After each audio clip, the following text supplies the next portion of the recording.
Allô tout le monde, on est jeudi 12 septembre, le lendemain du lancement officiel de la campagne électorale fédérale.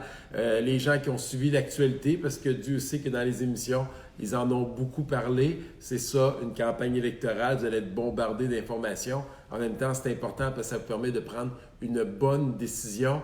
Donc, un lancement à Trois-Rivières, au Québec, lancement national, notre chef qui est venu ici, dans notre belle région, Mauricie, centre du Québec.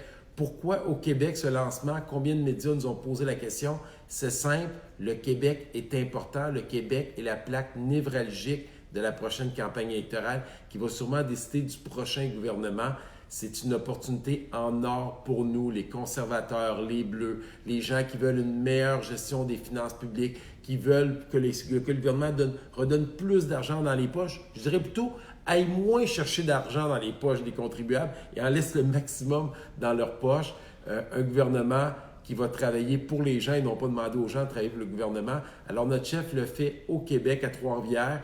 On l'a dit parce que le Québec est important, parce qu'on veut faire des percées dans toutes les régions. La vague bleue, comme vous le savez, était partie de Rivière-du-Loup, avait arrêté dans ma circonscription de Richmond-Arthabasca.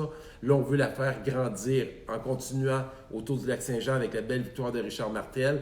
Et là, après ça, en continuant nos tentacules, la Mauricie, après ça, vers l'Estrie, après ça, on va entourer Montréal et on veut faire une percée à Montréal.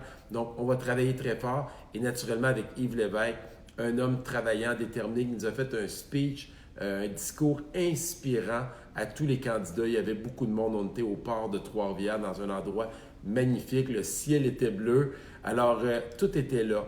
Et hier, la campagne, il y a eu deux gros éléments pour commencer cette campagne. Je pense que les analystes sont d'accord pour dire qu'on a gagné cette première journée. Premièrement, les gens qui ont suivi l'actualité, au Québec, ils n'en ont pas trop parlé, mais dans le Canada anglais, c'était très fort. On dirait qu'au Québec, à cause de SNC-Lavalin, on a peur de dire les vraies choses en pensant qu'en parlant du système de justice versus l'ingérence du gouvernement libéral de Justin Trudeau à l'intérieur de notre système, on ne pouvait pas en parler parce que c'est une entreprise du Québec. C'est faux. Et là, on a appris que la GRC a confirmé que le gouvernement de Justin Trudeau bloquait l'accès à l'information dans une enquête de la GRC. Donc, c'est extrêmement grave. S'il y a une chose dans laquelle on est fiers, les Canadiens et les Québécois, c'est l'indépendance de notre système de justice et du politique. On ne veut pas que des politiciens pognent le téléphone et donnent des directives à des procureurs, à des juges dans notre système. C'est tout ce que l'on ne veut pas, clairement.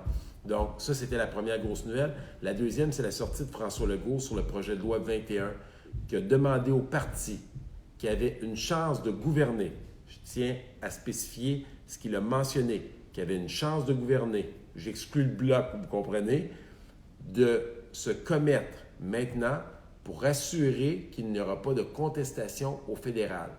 Et Justin Trudeau, ce qu'il a répondu, c'est oui, mais pas maintenant, pas pour l'instant. Tandis que de notre côté, notre chef a été clair.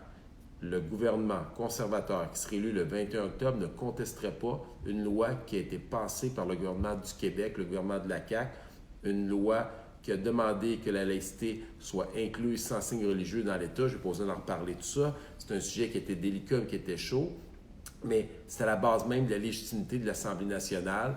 De notre côté, c'est clair, on ne contestera pas ça. Alors, si on veut se protéger, si on veut se protéger de l'ingérence du fédéral dans les compétences des provinces, bien, la seule façon d'y arriver, c'est de sortir Justin Trudeau de là et s'assurer qu'un gouvernement conservateur allait respecter les juridictions provinciales du gouvernement du Québec. Alors, on est là, on est prêt, tout le monde travaille. Vous allez remarquer en vous promenant un peu dans les différentes rues de la circonscription, on a installé nos pancartes. On a été relativement discret, on a diminué la quantité pour une question environnementale. On sait que c'est un enjeu qui est très sensible, mais en même temps, ça fait partie des défis que nous avons de montrer qu'il y a une campagne électorale, donner de l'information aux gens, se faire connaître par certains, parce que j'ai encore du travail à faire. Je ne peux rien prendre pour acquis personnellement. Donc, vous allez voir les pancartes. Je veux remercier la cinquantaine de bénévoles qui sont restés hier jusqu'à 2 heures du matin pour installer tout ça un peu partout sur l'ensemble du territoire. Aujourd'hui, je continue mon travail de terrain. Je m'en vais chez Maxime Pizza aller rencontrer des citoyens qui avaient demandé à me parler. Je vais aller prendre un café avec eux. Ensuite, je m'en vais à la résidence du Jardin.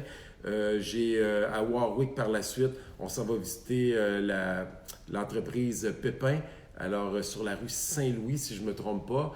Et tranquillement, j'ai un peu de porte-à-porte à faire sur le territoire et on se dirige à Sherbrooke pour le lancement de la campagne de Denis Sévigny, notre super candidat de la ville de Sherbrooke, un homme de grande qualité, un entrepreneur reconnu qui a été nommé le grand estrien de la belle région de l'Estrie de Sherbrooke. Donc, une distinction, il y en a une personne par année qui reçoit ce titre-là. C'est la plus haute distinction de la région de l'Estrie. Donc, très fier d'avoir notre équipe. On continue, jour 2, il reste 39 jours à partir d'aujourd'hui. Travaillons fort, j'ai besoin de vous.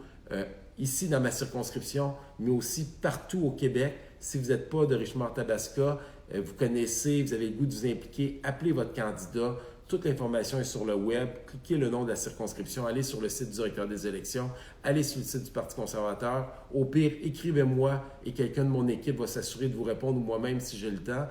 Il faut travailler, travailler, travailler, serrer des mains, faire du porte-à-porte, répondre aux questions des gens, faire des téléphones pour mobiliser le plus grand nombre de personnes, pour faire en sorte que Justin Trudeau soit le premier ministre d'un seul mandat et que vous soyez fiers du prochain gouvernement conservateur qui va gérer les finances publiques de façon saine avec un chef que vous allez, pour ceux qui ne l'ont pas encore découvert, apprendre à découvrir, Andrew Scheer, un homme que j'ai le privilège de rencontrer, de côtoyer à tous les jours à Ottawa, travaillant, inspirant, mais surtout à l'écoute des gens. Alors, je vous souhaite à tous une belle journée.